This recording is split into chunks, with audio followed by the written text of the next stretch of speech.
पॅरिसच्या लुवर या म्युझियममध्ये असलेलं विख्यात चित्रकार लिओनार्डो दा विंची यांनी काढलेलं अजरामर चित्र म्हणजेच मोनालिसाचं चित्र, या चित्राबाबत आता मोठी बातमी समोर येते। तर मोनालिसा यांच्या या चित्रावर आता सूप फेकण्याचा धक्कादायक प्रकार समोर आलाय। तसेच या चित्रावर बुलेट प्रूफ काच होती, त्यामुळे या चित्राला काहीही झालेलं नाही। मात्र दोन महिला कार्यकर्त्यांनी या काचेवर सूप फेकले।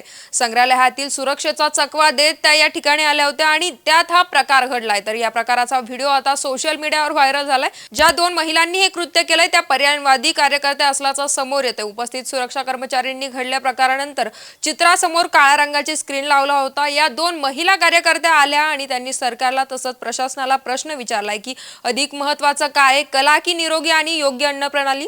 कृषी व्यवस्था खराब आहे, शेतकरी काम करताना मरतोय, त्यामुळे पर्यावरण तसंच अन्य स्रोतांची गरज अधोरेखित व्हावी यासाठी आम्ही आंदोलन केलं, असं या पर्यावरणवादी महिला कार्यकर्त्यांनी म्हटलंय।